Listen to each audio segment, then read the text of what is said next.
So we are here for the presentation about the German real estate market and Web 2.0 with some detailed information on how the company Airbnb works. It is a partnership between Rotary E-Club Pampa Gaúcho, District 4780 in Brazil, and the University of Santa Cruz. We start with some information about Rotary, which is a non-profit organization with more than 1.2 million people around the world, working on projects, on social projects to contribute to their communities, as I mentioned, around the world. District 4780 is a district from south of Brazil, from the state of Rio Grande do Sul, has around 1,200 participants, 49 clubs in 21 cities of the state. E-Club Pampa Gaúcho was founded in 2011 and through virtual interaction of its participants, such as chats and forums, of course using the internet, aims a similar objective as Rotary or the same objective as Rotary is to contribute to the community. Presentation today will be held by Victoria Kipper. She has a Bachelor in Business Administration from the University of Duisburg-Essen and currently a master's student in the University of Hagen. I'll then now hand over to Victoria. Enjoy the presentation. Hello everyone. Here's our table of content. We have already talked about Rotary E-Club. I will start by giving you some general information about the German real estate market, including historical background, situation now, and trends for the future. Third point to be discussed is the role of energy market, which has a great influence on the development of additional costs, such as electricity and heating. Then we come to the main part of our presentation, including the introduction to the Web 2.0. We will discuss what it means and what it allows us to do. So that you have an idea of how Web 2.0 could be useful for you, I will give you several examples of Web 2.0 companies that dominate the German market today. An extra focus will be made on Airbnb as a worldwide accommodations leader, which has its offices in Brazil, in São Paulo, along with offices in 9 other countries. The development of real estate market is tightly connected with the German history. To get a better understanding of the situation today, we have to come back to 1990, when Germany was reunified. But before, let's look at the map on the left. It represents the division of German territory into Western and Eastern zones after the Second World War, which lasted from 1939 till 1945. The West was occupied by USA, United Kingdom and France. The minor zones were under the control of Belgium and Luxembourg. The East was the Soviet zone. In 1949, the Federal Republic of Germany was created out of the Western zones. It was a parliamentary democracy with a capitalist economic system. The other new state was the much smaller German Democratic Republic, East Germany, a Marxist-Leninist welfare dictatorship with its leadership dominated by the Soviet-aligned Socialist Unity Party of Germany in order to retain it within the Soviet sphere of influence. Okay, as I've mentioned before, in 1990, Germany was reunified. This period was characterized by real estate boom in East Germany, accompanied by slow population growth. Unfortunately, the economic development of East Germany was slower than expected, which resulted in falling prices and stagnation of real estate market. Now let's have a look at the situation today. 14 years after the German reunification, there's still a significant gap between the economical development of western and eastern parts of Germany. This becomes quite obvious if we compare the GDP per capita in 2013. That makes 35,000 euro in West Germany, which is 40% more than in the East. The average rental fee in Munich is at least 10 euro per square meter, while in Berlin a square meter would cost about 6 euro. Life is in West Germany more expensive, but at the same time it gives much more space for career perspective and life quality. There are 5 cities in Germany that have become a migration target in past 10 years. Those are Hamburg, because of the seaport. Frankfurt is an international financial center. Stuttgart and Munich are the cities where most famous German companies such as Daimler-Benz, Siemens, Audi, Bosch, Porsche, BMW have their origins. The following graphic sums up the current situation on real estate market. It is characterized by a rising number of single households with 1 or 2 people in them. As a sequence, the rising demand can be covered by supply capacities on real estate units. That leads to constant rise of prices, especially in metropolitan areas like Munich, Düsseldorf, Hamburg, Frankfurt, or Stuttgart. I'd like to mention as well that since the financial crisis in 2008, the real estate investments are considered to be most lucrative in Germany. According to the report of German Federal Ministry for Construction and Urban Development, nearly 50% of private household investments in Germany are in real estate. Now, after some historical background and a current situation overview, we will talk about the role of energy in real estate market. The energy supply is a big issue in Germany. There is a lack of natural resources like gas and oil that makes Germany dependent on import from other countries. Main exporters of oil for Germany are Russia with 36%, followed by Great Britain and Norway with 14 and 10% respectively. The main supplier of natural gas remains Russia with 25%. Let's start with the energy consumption for heating. The main resource for heating in Germany is the natural gas. This table on the left shows different types of real estates like one family house, townhouse, apartment with their average natural gas consumption. If we consider an 83 square meter apartment built after 2002, that means it was built corresponding to the new energy efficiency standards, the consumption would be around 10,400 kilowatt an hour per year.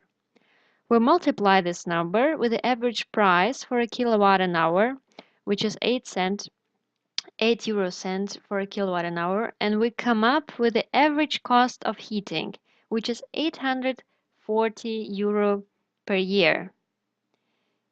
In reais, that would be 2,520. These costs are absolutely relevant for Brazil because there is no need for heating. The conclusion from this table is that the energy prices and efficiency plays a major role on the German real estate market.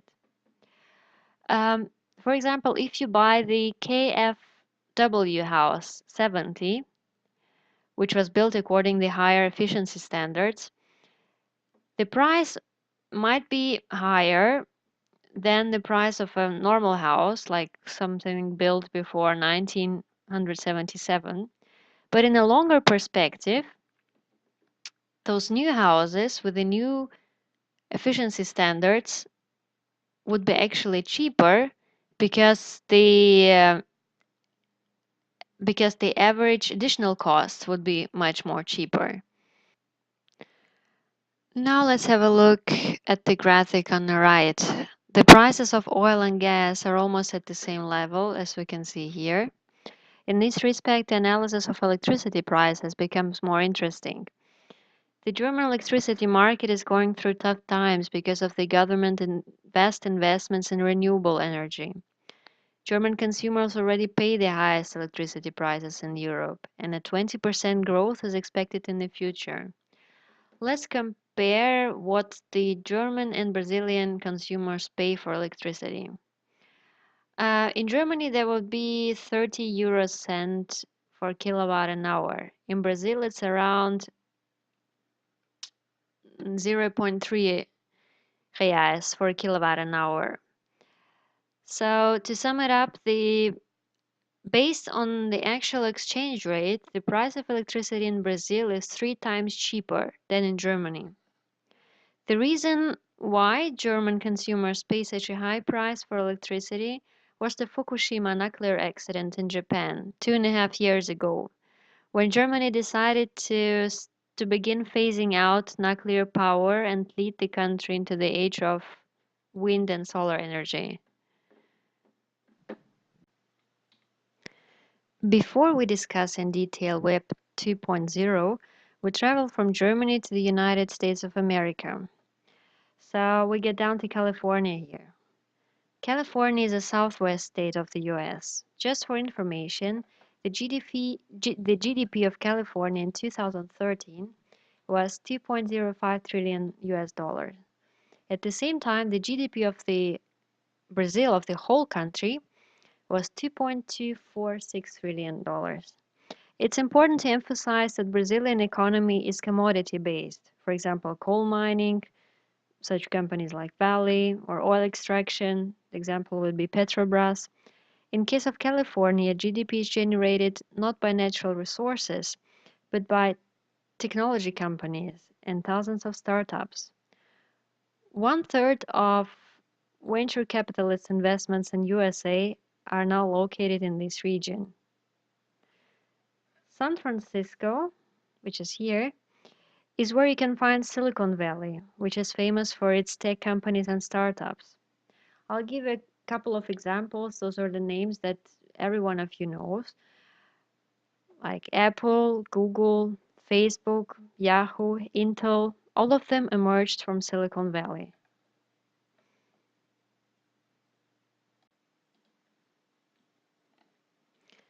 Now we're heading to the central part of the presentation. Here we will try to find out what Web 2.0 actually means. The web evolution comprises 3 main steps. It's the Web 1.0, 2.0, and 3.0. The first implementation of the web represents the Web 1.0, which could be considered as the read-only web. In other words, the early web allowed us to search for information and read it. There was very little in the way of user interaction or content contribution. However, this is exactly what most website owners wanted. Their goal for a website was to establish an online presence and make their information available to anyone at any time. The examples for Web 1.0 applications would be Britannica Online, banner advertising, and homepages. The definition of Web 2.0 simply requires that users be able to interact with one another or contribute content. Very important in this respect is the growing market for the mobile devices, which contributes to the intense use of Web 2.0 applications, like blogs, wikis, Twitter, and Facebook. Just think of how often you check latest activities of your friends on Facebook or write comments there through using your cell phone. Web 3.0 is an emerging phenomenon, which is not clearly defined yet. Our focus is not on the Web 3.0, but on the Web 2.0 applications, interactions between users, and also the role of the mobile applications in this environment. Now we're getting a little bit back to Germany. There's of course an evident influence of Silicon Valley companies on German market. And also this whole idea of internet and mobile applications of Web 2.0 is really popular. One of the examples is the car sharing company. The idea is following. There are several locations in each city with the cars available for the car sharing members. You get a membership after online registration and monthly fee payments. So when you need a car, you simply log in through the car sharing website. You choose date, time, and location where you would like to pick up the car. You use time for shopping, for visiting events, or whatever you want. And after the time expires, you have to bring it back to the parking lot. By the way, there are no representatives of the car sharing company waiting for you in the parking lot. Your key is your member card. After your member card is scanned, the door of the car opens automatically. This concept is much cheaper if you don't use the car frequently. So it's car sharing because the cars of the company are used and shared by the members, and everything is booked and controlled over the internet. Another example for the presence of 2.0 applications on the automobile market is what is called Mitfahrgelegenheit. The translation from German would be offered lifts or rides. So people who drive a long distance from one city to another, let's say more than an hour ride, can offer a lift for a fixed price through this website. If you're interested in a particular ride, you simply book it. Normally, you pay in cash after the destination is reached. This way, traveling is much cheaper and faster rather than using public transport. And it's also fun to meet new people. This concept is quite famous in Germany. Um, Getting into the scope of our presentation, which is real estate market, one example would be Immobilien Scout 24. It's an internet web portal which gives the possibility to publish the offers of real estate units. Private users or real estate companies can place their offers, so it's kind of open for anyone.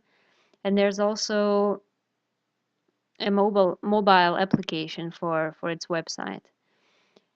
Another Web 2.0 application is a website called Airbnb. It's a marketplace for people to rent out lodgings. The next slide will lead us to more detailed information on this topic. So on this slide, we have the fact sheet on Airbnb. We start with a little bit of history. Founded in August 2008 in San Francisco, Airbnb broke ground as one of the first peer-to-peer services to specialize in housing accommodations. Peer-to-peer can also be referred as to person-to-person. Well, the traditional thing we know is normally hotel-to-person rental. Unable to pay for housing while traveling to design conference in 2007, offered to rent part of their lofts as accommodations to subsidize the cost of the trip. They soon realized the potential in growing this market and joined with the programmer Blecharczyk to start Airbnb to change the way people think about travel today. In January 2009, the company joined the Epsilon Incubator program in Silicon Valley and expanded its offerings from just shared spaces to apartments, whole houses, and other properties. Let's have a look at the business model of Airbnb. Company allows free membership and free access to leased properties. Users are free to browse as they please and are only prompted to pay a service charge when reservation is made. This concept allows Airbnb to maximize the number of potential transactions. The target is to build a reputation of reliability, personalization, and trust. To establish this ecosystem, Airbnb used the revenue from transaction fees to implement systems such as improved customer verification, $1 million damage insurance and theft insurance, authentic guest reviews, and social connections. All of these factors help B&B create a business model that has led to promising financial returns. In a short period of time, Airbnb became a global player with the offices in 10 countries of the world, in São Paulo as well. It offers lodging in 30,000 cities of the world in 192 countries. And in year 2012, every 2 seconds a night was booked.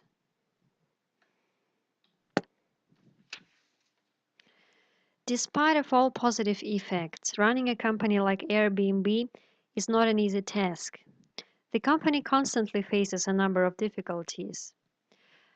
For example, in maintaining a sustainable competitive advantage. The peer-to-peer rental marketplace is not a defined market and can be shaped with relative ease.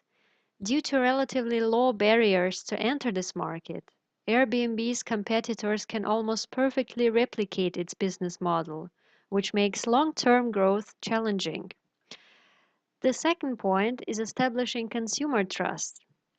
Since Airbnb connects individuals to each other versus the traditional model of connecting individuals with an established company, like a hotel, for example, it is a challenge that Airbnb must address while they continue to expand. While Airbnb has insurance policies to address issues of vandalism, theft, or violence, the true cost of these incidents lie with the potential damage to Airbnb's reputation. The third problem are the legal issues, because it's not quite clear whether the rental services of Airbnb violate any laws, because the law regulations, they are different from state to state and country to country. For example, renting accommodations for less than 30 days is technically illegal in certain states, so Airbnb must deal with these issues as well. Now let's take a quick look at how Airbnb actually works. That is pretty simple. First, you enter the website and you create an account. That's a free service. Then you choose the destination, so the city, the country where you want to go, the check-in and check-out dates. You also have to choose the type of accommodation from the list of verified hosts. After you decided where you want to stay, you pay via PayPal. PayPal is an e-commerce business allowing payments and money transfers to be made through the internet. So the transaction has to be accepted by the host in 24 hours. If it doesn't happen, then your credit card won't be charged and you come back to the step 2. You choose again the appropriate type of accommodation, you pay for it, and only once the host accepts the transaction and the guest checks in and there are no complaints, the credit card will be charged, along with a 6 to 12% transaction fee from Airbnb.